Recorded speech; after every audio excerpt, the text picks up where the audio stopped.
I paid my parents' rent for a whole year, but they took my siblings on a luxury vacation without me. Then my mom said I'd ruined the mood. What happened next left them desperate and exposed. My name is Lucas, and I'm 27 years old. Up until last week, I thought I was a good son, maybe even too good. I was the one who always stepped up when my parents needed something. When rent was tight, I covered it. When the car broke down, I paid for the repairs. When my younger siblings needed help with tuition, who pitched in? Me. I never complained because, well, they were my family, and isn't that what you're supposed to do for family? But this past week, I learned something about my parents that I can't unlearn, and now I don't think I can ever look at them the same way again. It started a little over a year ago. My parents were struggling, bills piling up, mortgage behind, utilities threatening shut off. My dad had a decent job, but my mom hadn't worked in years, and they were terrible at managing money. Every couple of months there was some emergency, a broken water heater, an unexpected medical bill, something. And every time they turned to me. At first, I make good money in tech, and while I'm not swimming in millions, I do well enough. I grew up watching my parents stress over money constantly, so if I could help make their lives easier, why wouldn't I? But then the helping became an expectation. It wasn't, Lucas, we're in a tough spot. Is there any way you could help this month? It became, Lucas, our rent is due next week. Just send the money to mom's account like last time. No discussion, no asking, just a demand, like I was their personal ATM. At first I brushed it off. They were my parents after all. I figured if this was what I had to do to keep them from losing their house, so be it. But over time it started to eat at me. The entitlement, the lack of gratitude, the way my younger siblings, both in their early 20s and still living at home, never seemed to contribute a single cent. My brother was always out with friends, always wearing new clothes, while my sister had this elaborate skincare routine that easily cost hundreds. And yet, I was the one keeping the roof over everyone's head. I started setting boundaries, but they didn't take it well. One time, I told my dad I could only cover half the rent that month, and he got angry. Not disappointed, not stressed, but angry. He ranted about how I owed them for raising me, how parents sacrifice everything for their kids, and now that I had money, it was my turn to give back. That argument stuck with me. But like a fool, I still sent the full amount. Then, last week happened. I was talking to my sister over text, just casual conversation, when she mentioned something about a resort. I asked her what she meant, and she went suspiciously quiet. A minute later, she sent, "Wait, you don't know?" "No, what?" She didn't respond after that, but something felt off. I called my mom, she didn't pick up. I called my dad, straight to voicemail. I called my brother. Nothing. Finally, I texted my sister again. "What are you talking about? Where is everyone?" That's when she sent me the photo. It was my parents, my brother, and my sister, all lounging by a pool at a luxury resort. The kind of place you see in travel ads, with pristine beaches and personal cabanas, drinks in hand, sunglasses on, all smiles. I stared at my screen for a long time. I scrolled back through my messages with my mom. Just 3 days ago, she told me they were struggling with bills again, that things were tight, that they might not make rent this month. And yet, there they were, on vacation, without me. I felt, I don't even know what the word is, betrayed, stupid, furious. I waited a few hours before calling my mom again. This time, she picked up. She sounded annoyed, like I was inconveniencing her. "Lucas, I can't talk right now. We're at dinner," she said, laughter in the background. I kept my voice steady. "Where are you?" Silence. Then, "What do you mean?" "I mean, where are you? Because from what I can tell, you're not at home struggling to pay bills. You're at a resort that I assume you paid for with the money I sent you." A long pause, then she sighed, like I was a child throwing a tantrum. "Lucas, we needed this trip. We've been so stressed. You don't understand what it's like holding this family together." I almost laughed. "Holding it together? You mean me holding it together? I pay your rent, I pay your bills, and you didn't think I'd find out?" Her tone immediately changed. "Lucas, don't be dramatic. It was just a little getaway." "A little getaway, Mom? It's an all-inclusive resort. You told me you couldn't afford rent this month." Then she said the words that changed everything. "You would have ruined the mood." I sat there, gripping my phone so tightly my fingers ached. "Excuse me?" I said quietly. She huffed. "You've been so negative lately, always making a fuss about money. We didn't want to deal with that energy. We needed this to relax." I was speechless. Then she said, as if to soften the blow, "Look, I'll make it up to you, okay? Maybe next year we'll take you along, but this trip? This one was just for us." For a long moment I didn't say anything. Then I hung up, and I started planning, because if they thought they could take advantage of me forever, they were very mistaken. I didn't respond to any of my mom's follow-up texts that night. Not the half-hearted "don't be mad" or the guilt trip. I just let them sit there, unread, while I stared at my ceiling, running through every single time I bailed them out, every overdraft fee I covered, every last-minute emergency I saved them from, every time I told myself, it's just money, they're family. But it wasn't just money, it was respect, and they had none for me. The next morning, I woke up to over a dozen missed calls from my parents.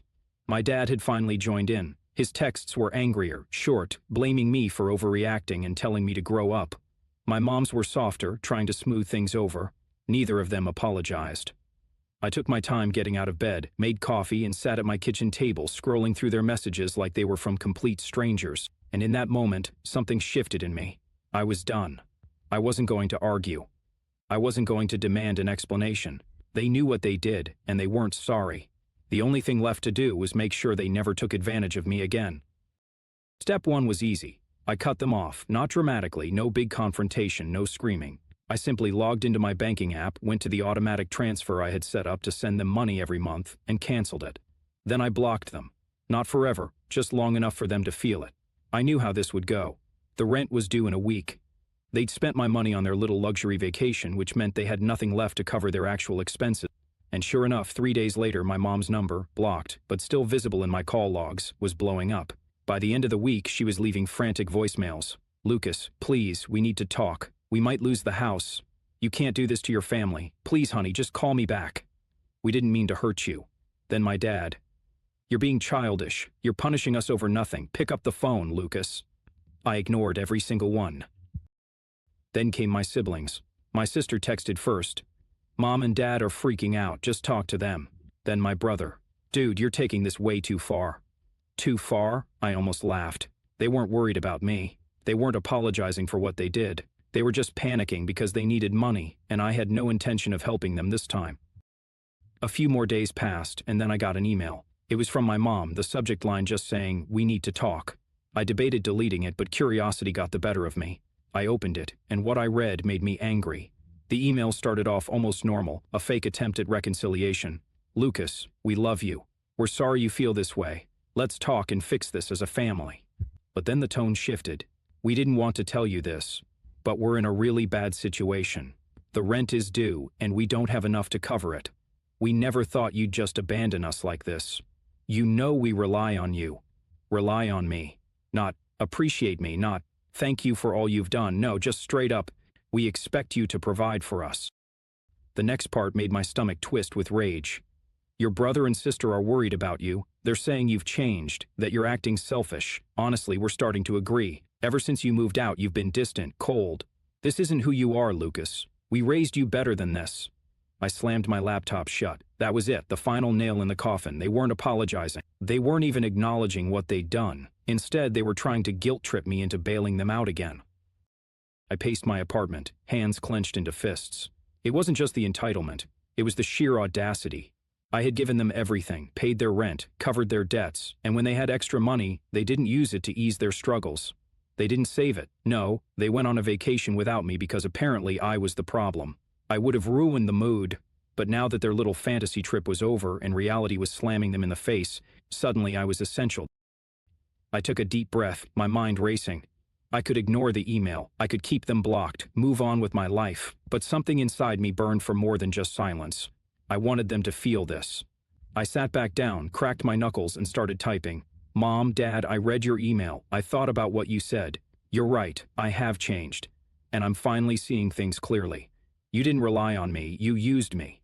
And you didn't just use me, you disrespected me. You took my money, took my kindness, and then deliberately cut me out when it suited you. Now you're broke, now you're scared, and suddenly you love me again? And I'm done being manipulated. Maybe next time you take a luxury vacation, you should plan for what happens after you land back home. Best of luck figuring it out." I hovered over the send button and then, with the biggest smirk on my face, I clicked it. 30 minutes later, my sister texted me. "Did you say to Mom?" She's crying. Then my brother. "Dude, you went too far." And finally, my dad, who had never once begged me for anything before, left a voicemail, his voice shaking with barely concealed anger. "Lucas, listen to me. If you don't fix this, there will be consequences." I replayed the message twice. Consequences? I almost laughed. They still thought they had power over me, that they could threaten me back into submission. That was their final mistake because now, I wasn't just walking away, I was about to make sure they never had a hold on me again. I didn't respond to my dad's voicemail. Instead, I went about my day as if nothing had happened, but deep down, I knew this wasn't over. My parents weren't the type to let things go. They couldn't stand the idea of losing control over me, so when I heard the sharp, aggressive knock on my apartment door the next evening, I wasn't surprised. I took my time walking over, glancing through the peephole. Sure enough, there they were. My dad stood stiffly, his jaw clenched, looking like he was barely holding back his anger. My mom, on the other hand, had her arms crossed, her face set in a look of formed disappointment, like I was the one who had wronged them. I considered ignoring them, letting them stand out there and stew in their own frustration. But no, I wanted to see this through. I unlocked the door and opened it, leaning casually against the frame. "What do you want?" I asked flatly. My mom's expression immediately shifted into something softer, more pitiful. "Lucas, sweetheart, please, let's just talk." "No," I cut her off. "Say whatever you came here to say, then leave." That's when my dad stepped forward, his face red with barely contained rage. "You think you're real tough now, huh?" he snapped, ignoring our calls, sending us that disgusting email after everything we've done for you. I raised an eyebrow. "Everything you've done for me?" I repeated. "You mean raising me, feeding me as a kid, doing the bare minimum that literally every parent is supposed to do?" My mom let out a dramatic gasp as if I'd slapped her. "How can you be so ungrateful?" she whispered. I almost laughed. "Ungrateful?" I asked. "I paid your rent for a year, I kept food in your fridge, I made sure you didn't end up on the street, and when you finally had extra money you took a vacation without me, and now you're back because you need me to clean up your mess." Neither of them spoke. That's when I stepped aside, gesturing toward my apartment. "Come in," I said. They exchanged a quick glance, then walked inside cautiously, as if they expected me to start screaming. I didn't. I closed the door, walked over to my counter, and pulled out a folder. Then I turned and placed it right in front of them on the coffee table. "What's this?" my dad asked suspiciously. "Bank statements," I said. "Every payment I made for you. Every dollar I sent. Just so we're clear on exactly how much I've done for you." My dad barely glanced at it before scoffing. "Oh, so now you're keeping score?" "Yes," I said bluntly, "because I need you to understand something. I owe you nothing, and you are not entitled to my money." My mom tried again, her voice soft, pleading. Lucis pleaded. "We don't have anywhere else to go." I felt the flicker of something, almost sympathy. But then I remembered her words. "You would have ruined the mood." I took a slow breath, then met her gaze. "Maybe you should have thought about that before you made it clear I wasn't part of this family anymore." My dad's patience snapped. "You sit here in your nice apartment with your stable job while your family is struggling and you just cut us off." "Yeah," I said simply. My mom covered her mouth like she was about to cry. My dad just shook his head, his whole body trembling with barely controlled rage. Then, out of nowhere, he stormed forward, shoving the folder off the table, the papers scattered across the floor. I didn't move. I didn't even flinch. He wanted a reaction. I wasn't going to give him one. Instead, I met his glare with a calm, steady expression. "Are you done?" I asked. My dad let out a bitter laugh. "You're going to regret this," he said, his voice low, dangerous. "Mark my words, you will regret this." I tilted my head. "Are you threatening me?" He scoffed, but didn't deny it. I stepped forward, my voice cold. "Get out." My mom's face crumpled. "Lucas, please. Get out." For the first time in my life, my dad actually looked uncertain. But after a tense moment, he grabbed my mom's arm and yanked her toward the door. "You better hope you never need us for anything," he sneered over his shoulder. I just smiled. "I never have. And now I never will." I opened the door for them. They hesitated as if they thought I might break, as if I might change my mind. But I just stood there, silent, waiting. And finally, they walked out. I shut the door behind them, locked it, and let out a slow breath. I should have felt relieved, but something told me this wasn't over. Not yet. For the next few days, I didn't hear from them. I figured they had gotten the message. My parents were used to getting their way, but they weren't stupid. They knew they had pushed me too far this time. I was wrong. It all started with a single unexpected message from my sister. The text came through while I was sitting on my couch, scrolling through some random stuff on my phone. "Hey, can we talk?" I rolled my eyes. My sister wasn't exactly a beacon of reason when it came to our parents. She was always the one to say, "Oh, they're just stressed," or "They didn't mean it like that." But deep down, I knew she wasn't going to let this go either. I decided to entertain it for now. I quickly replied, "About what?" A few minutes later, her message pinged back. "About Mom and Dad. They're really upset, Lucas. Can we just talk about it, please?" I sighed, rubbed my eyes, and tossed my phone on the coffee table. My anger was already building up just thinking about them, but for some reason, I found myself typing back. Maybe it was curiosity, maybe it was some twisted part of me that wanted closure, or maybe it was just the sheer ridiculousness of the situation. What do they want now? She didn't hesitate. They've been calling me all day. Dad is on the warpath. He said you humiliated them, that you've crossed a line. Mom's been crying nonstop. They're really sorry, Lucas. I laughed bitterly. I'm sure they are. They're sorry because I didn't do what they expected me to do. A few seconds of silence passed, then she replied again. They're just scared. They really don't know what they're going to do without you. They said they've been thinking about everything. Can't you forgive them? I typed, almost angrily. You've got to be kidding me. I've been paying their rent for an entire year, taking care of their bills like some kind of bank, and they didn't even think to include me in their little family vacation. Now that they're in a mess, I'm supposed to swoop in and save them again? No, I'm done, Jamie. The response was quick. Please, they are sorry, Lucas. They didn't mean to hurt you. Mom said she was wrong. I know you don't believe that, but she really does feel bad. I took a deep breath and ran my fingers through my hair. Part of me wanted to call her out for defending them, but another part of me just wanted to be done with the whole thing. It wasn't worth the energy anymore. I don't care what they say anymore, I responded. And Don, they can figure this out on their own. I've been there for them more than anyone else, and I'm not doing it anymore. I stared at my phone screen for a moment, feeling the anger bubbling up again, but this time I was more in control. The pain, the frustration, all of it was settling in my gut like a cold rock. Jamie didn't text back for a while. I thought that was it.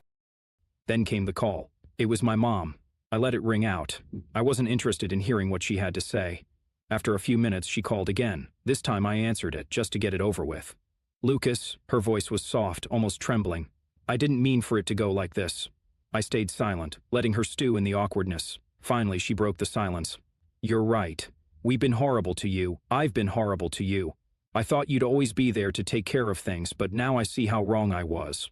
You don't owe us anything, Lucas. You never did. It was everything I'd ever wanted to hear, but there was no satisfaction in it anymore. No, I said flatly. I don't owe you anything. There was a pause, then a deep breath from my mom. We're sorry, she repeated. We never wanted to hurt you. I could hear the faint sound of her crying on the other end, but I felt no sympathy, not anymore. I'd given them everything, and this was how they repaid me. I've already made my decision, I told her. I'm done, and if you really mean that you're sorry, you'll leave me alone. The line went quiet.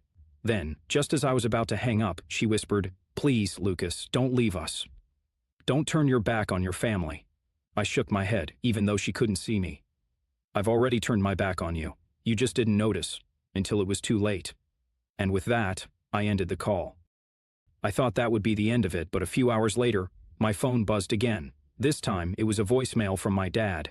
You've crossed a line, Lucas. You're not just cutting us off, you're destroying this family. You think this is over? It's not. I'm going to make sure you regret this. You'll be sorry.